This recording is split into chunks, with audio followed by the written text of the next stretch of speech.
आदरणीय सम्राट चौधरी जी ने एक और नया निर्णय लिया कि नीट के जितने भी परीक्षार्थी उनको दिक्कत नहीं हो, बस निःशुल्क दी जाए। ये बिहार में पहला राज्य है देश में जो इस तरह का निर्णय लिया का जो लक्ष्य है, जो निर्णय किए हम लोगों ने, ज़्यादा से ज़्यादा रोजगारों का सृजन करने के लिए, ज़्यादा से ज़्यादा सरकारी नौकरियों के लिए परीक्षा कंडक्ट करके उनको नौकरी दी। मनोरमा ग्रुप, जो सोचता है वो करता है, आपके अपने सपनों का आशियाना।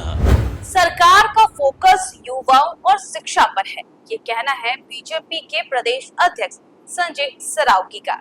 आपको बताएं तो बिहार के मुख्यमंत्री सम्राट चौधरी ने बड़ा ऐलान किया था TRE 4 को लेकर के भी, और इसी के साथ साथ नीट की परीक्षा में जो जो अभ्यर्थी शामिल हो रहे हैं उनके लिए उन्होंने बड़ी घोषणा की थी कि उन्हें मुफ्त में बस की सेवा जो है वो दी जाएगी। और इसको लेकर के देखिए, सरकार का सीधा सीधा कहना है कि बच्चों पर, युवाओं पर और शिक्षा पर शुरू से ही सरकार का फोकस रहा है, और जैसा कदम सरकार ने उठाया है ये बच्चों के लिए काफी ज्यादा लाभ देने वाला है, क्योंकि देखिए इसका जो फायदा है वो सीधे तौर पर उन बच्चों को होगा जो दूर दराज के इलाकों से आते हैं। और इसी बीच एक बार फिर से उन्होंने ये इशारा कर दिया है, विपक्ष जो हमेशा ही सरकार पर निशाना साधते रहती थी कि सरकार शिक्षा व्यवस्था को लेकर के कुछ नहीं कर रही है, कुछ बातें सामने नहीं आ रही है, लेकिन इसी बीच देखिए संजय सरावगी ने भी सामने आकर के ये कह दिया है कि सरकार का मेन फोकस जो है वो शिक्षा पर और युवाओं पर है। इससे पहले भी आपको बताया तो पूर्व मुख्यमंत्री नीतीश कुमार द्वारा भी ये कहा गया था कि बिहार में किसी भी युवा को तकलीफ ना हो,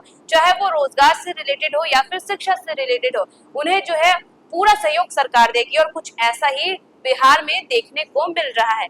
आपको बताया तो लगातार देखिए, लगातार जो है वो प्रदर्शन देखने को मिल रहा था युवाओं का TRE 4 को लेकर के, जिसके बारे में कल मुख्यमंत्री सम्राट चौधरी ने बड़ा ऐलान किया। और अब देखिए नीट की परीक्षा जो सबसे ज्यादा कंट्रोवर्सीज में रही थी, अब वो परीक्षा दोबारा होने वाली है और इस परीक्षा को दोबारा कराया जाएगा, लेकिन इस परीक्षा में उन बच्चों को काफी ज्यादा जो है राहत मिलेगी जो दूर दराज से आते हैं, क्योंकि उन्हें बस की जो सेवा है वो मुफ्त में दी जाएगी। इस सब को लेकर के क्या कुछ कह रहे हैं संजय सरावगी, उनके तमाम बयानों के साथ आप पूछ जाते हैं। हमारे बिहार राज्य के विद्यार्थियों को कोई दिक्कत नहीं हो, उनको बस निःशुल्क करने का निर्णय सरकार ने लिया, उनको आरामदायक सुविधा उपलब्ध हो।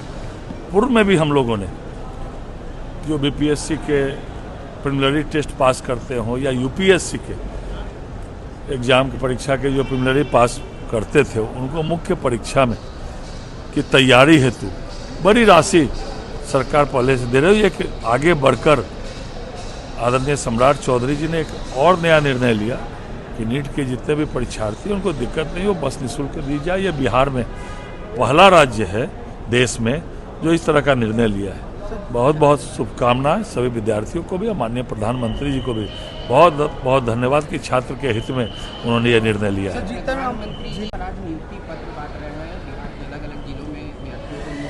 लगातार नियुक्ति पत्र, हाँ, लगातार हमारी सरकार का जो लक्ष्य है, जो निर्णय किए हम लोगों ने, ज़्यादा से ज़्यादा रोजगारों का सृजन करने के लिए, ज़्यादा से ज़्यादा सरकारी नौकरियों के लिए परीक्षा कंडक्ट करके उनको नौकरी दिया जाए। तो जो अभ्यर्थी पास हो गया है उनको नियुक्ति पत्र भी मिल रहा है, और माननीय मुख्यमंत्री जी ने भी कहा है कि प्रत्येक साल हम शिक्षक भर्ती करेंगे, 5 साल में 1 लाख शिक्षकों को, नए शिक्षकों को भर्ती करेंगे।